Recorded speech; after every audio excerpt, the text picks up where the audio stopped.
Je voudrais d'abord parler du prétexte qui nous réunit ce matin.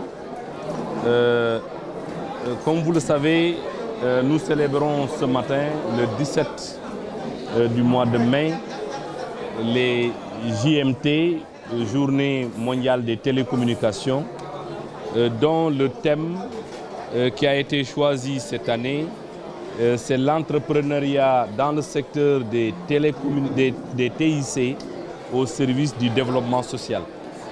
C'est la raison pour laquelle nous avons tenu à faire le point sur le secteur des télécommunications, mais également faire le point sur le secteur des technologies d'information et de la communication, en présentant les projets du Fonds de développement du service universel.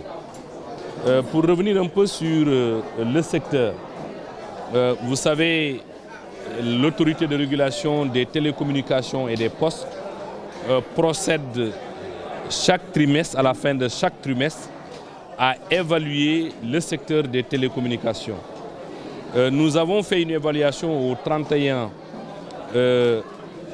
mars dernier, c'est-à-dire le premier trimestre de l'année 2016. Nous avons constaté que le secteur se porte bien. Le parc global d'abonnés mobiles se chiffre à plus de 15 millions, ce qui fait un taux de pénétration de 113%. Le taux de pénétration est un indicateur calculé sur la base du parc et des populations, du nombre d'habitants. En dehors de ce chiffre qui concerne le mobile, nous avons également le parc Internet qui est en train de progresser.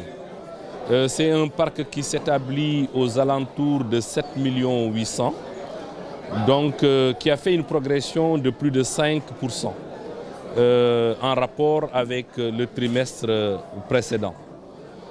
Nous avons également regardé les volumes de trafic.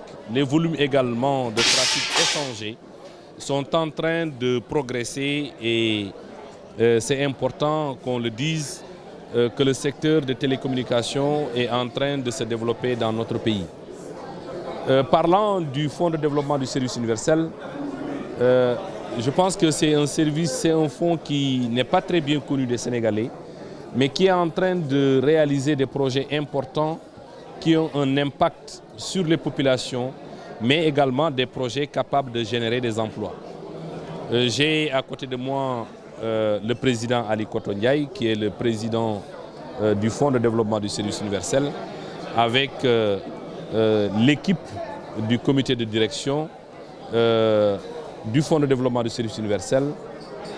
Cette équipe du Fonds de développement du service universel a pour mission de valider, bien sûr, aussi bien le budget que les projets qui nous sont soumis, ou bien qu'eux-mêmes ils ont proposé ou que la direction générale a proposé.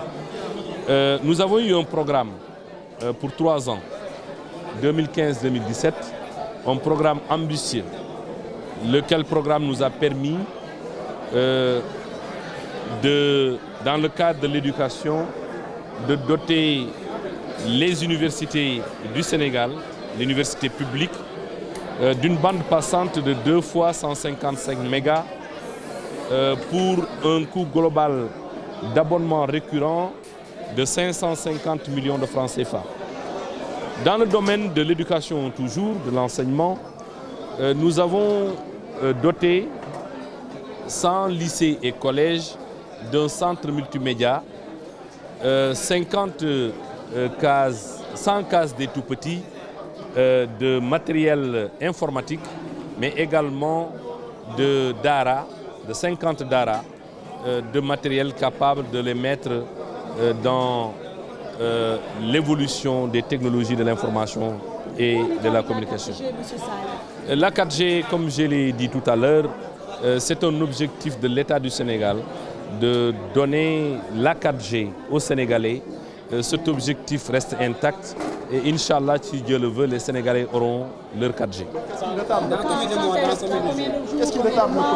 Je ne peux pas vous dire dans combien de mois, mais ce qui est sûr, que l'État s'est engagé à donner la 4G aux Sénégalais. Donc cet engagement que je viens de dire tout à l'heure est maintenu par l'État, par le président de la République, qui aujourd'hui est très intéressé et très regardant par rapport à tout ce qui se passe dans le secteur des télécommunications, qui est un moteur de croissance économique et sociale.